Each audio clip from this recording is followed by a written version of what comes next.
for adventure, starring Johnny Quest. Lucky he was wearing his PF Flyers, the action shoes.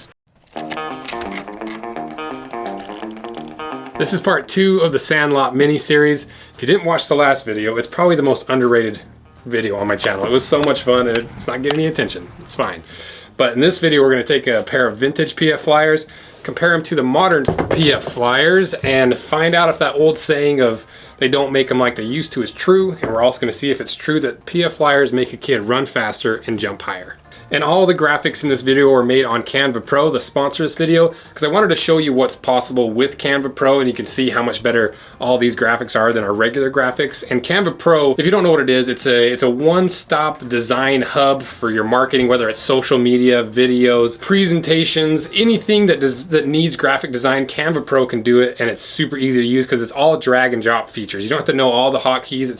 It's really simple to use. And it's a really versatile platform. Whether you're a team of 2 or 2,000, Canva Pro has all the productivity, collaborative, and creative tools you need to quickly achieve your goals as a business or an individual. And one of the best things about Canva Pro is there's an endless collection of premium content and templates, so that even if you're starting from ground zero, you can get a lot of things going, and there's a lot of stock stuff that you can use to really improve your graphic design. So if graphic design is one of those things where you should be doing it, it's too intimidating or you don't have the time, give Canva Pro a try. You can try it for free with their 45-day extended free trial by using the link in my description, and it helps the channel out. Thanks again to Canva. So now let's go over the shoe information. So the brand is PF Flyer by BF Goodrich.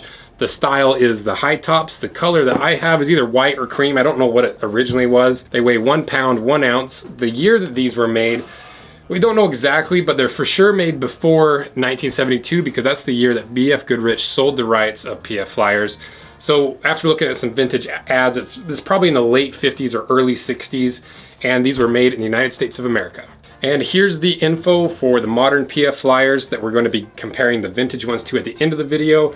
And unfortunately, they don't make these anymore, but you can still find them online. But while doing the research for this video, we found out that Cassia Davis, the heir of the New Balance dynasty, has purchased the rights to PF Flyers from New Balance and will be re-releasing the brand, I think, next month. So hopefully in a couple months we'll have the new version on the channel. Miss Davis, hit me up, let's get it done. And I just realized I totally forgot to show you guys, this is the Toaster baseball tee.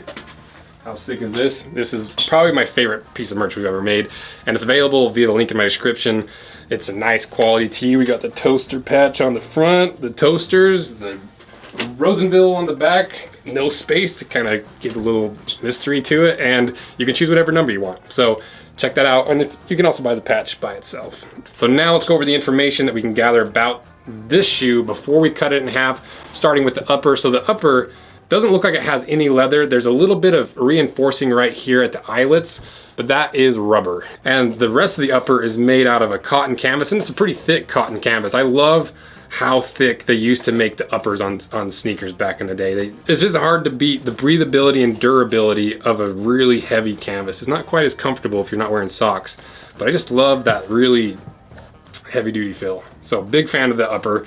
Next to the construction, so this vintage PF Flyers is made very similarly to how most sneakers used to be made in the vulcanized construction, which uses a foxing tape, this tape around the outside, to bond the upper to the outsole. And to create that bond, they use uncured foxing tape, secure it around, and then they put it in a giant oven that cures it and bonds those layers together nearly permanently. You're basically fusing the rubber together rather than gluing it, which is pretty cool. That's also why you don't see a lot of foam inside vintage sneaker construction, because the foam just doesn't last in those vulcanizing ovens. Next to the insole or the insert, so this is a permanent insole, it's not removable, and it's probably the most interesting permanent insole I've ever seen because there's a huge bump right around your arch. They call it the action wedge. Only PFs have the action wedge built right in, so you run your fastest and jump your highest. And it feels like these vintage pair actually do offer a fair amount of arch support, because you feel that, and it's not hard, but it's not nearly as soft as the modern foam that they put in the insoles of these modern ones. Next to the outsole, so this is a rubber outsole, and an interesting thing about these vintage sneakers we've been getting in is all of them are warped and it seems like the rubber shrunk. After decades and decades of not being used and worn, I think the moisture in the rubber dries out and causing them to shrink. But it feels like it's a pretty heavy duty outsole. I'm really interested to see how thick it is. So that's about everything that we can learn about this shoe without cutting it in half. And before we get to that, we need to really test these shoes to see if that guarantee of making kids run faster and jump higher is actually true or if it's just BS. Let's get to the test.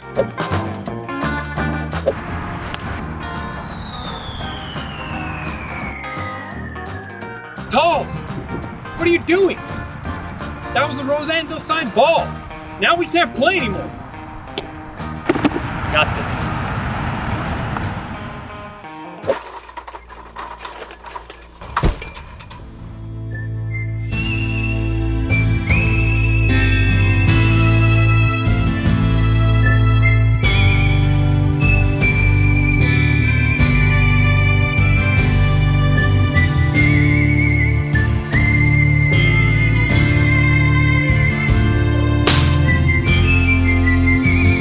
So as you can see, they clearly made Brody run faster and jump higher, and he completely outran that beast.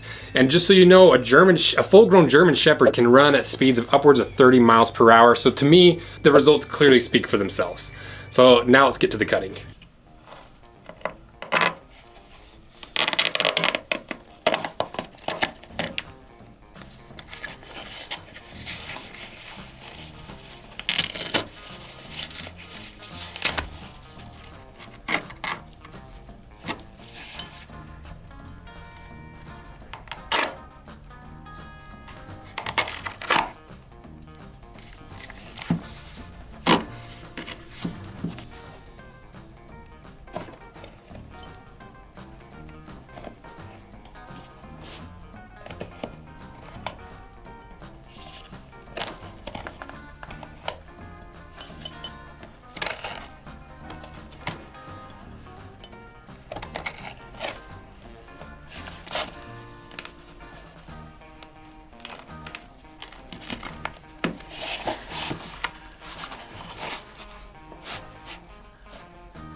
Okay, we got him cut in half, and that old rubber is tough to slice. I should have cut it on the bandsaw, but let's see what's inside.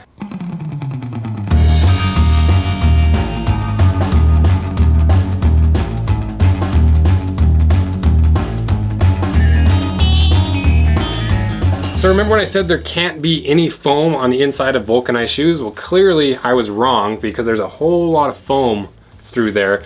But this isn't a regular EVA or polyurethane foam. This is a rubber-based foam. If you feel it, it doesn't have that flaky crunchiness of an old foam. It has a little bit of that cool to the touch temperature and springiness of a rubber-based foam, like a blown rubber. So that's why they were able to make this shoe with foam in the inside, because it's a rubber-based foam that doesn't melt during the vulcanizing process, which is actually pretty cool. You know, I never really considered that or even thought about it up until this video. Still learning stuff. And there is a chance that it could have been glued in after, but if you look really closely, it looks like the rubber is fused, not just glued together. Glued. And speaking of the foam, it's surprising how many different layers of foam there are in this shoe. There's at least 4 different layers of different densities and different purposes. So the thing that really stands out to me is how purposely built this shoe is.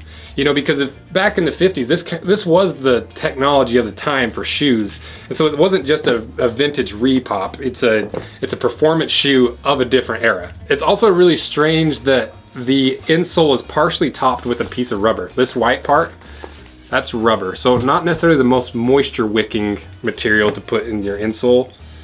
So I'm not really sure what that's for. Brody was thinking that maybe it's to help prevent your foot from sliding, but who knows. And I love how thick the outsole on this vintage pair is. It's about twice as thick as the modern pair, and twice as thick as Converse and most of these other vintage inspired modern sneakers that we see. But other than those few things, they're actually pretty similar, and these modern pairs are pretty true to the vintage pair. They've got a similar canvas thickness, a similar rubber counter, and really the only thing that I can see that's better in the modern pair, other than maybe some better compounds in the rubber and stuff, is the foxing is quite a bit thicker. It doesn't have quite as many layers and it's not reinforced, but it is maybe twice as thick as the foxing they used on the vintage pair. So overall, I would say the vintage pair is a better pair of shoes, and I think that saying is true, that they don't make them like they used to because they don't have the reason to make them like they used to. This is no longer a baseball shoe, so when they recreate a vintage style sneaker, they don't need all this old school new tech in the shoe because people are just using them almost as an accessory or a costume. And I don't even think that's necessarily a bad thing, but I would die for a modern version of this with the arch support. I'd be really interested to see what kind of arch support you could get from a sneaker. So I'm hoping that Miss Davis comes up with something pretty cool, because I really hope that we can finally see a vintage style sneaker that's actually made to vintage sneaker quality. So let me know what you guys think, and check back in for tomorrow's video where I'm going to take my old baseball mitt and turn it into a wallet that I can use every day instead of my mitt sitting in my closet for the last 20 years. And there'll be instructions and PDFs. It's going to be a fun video. I haven't done leatherworking on the channel for a while, and I definitely didn't force Toaster to be here for this video, but I think he's repping the baseball tee. So thank you guys. See ya.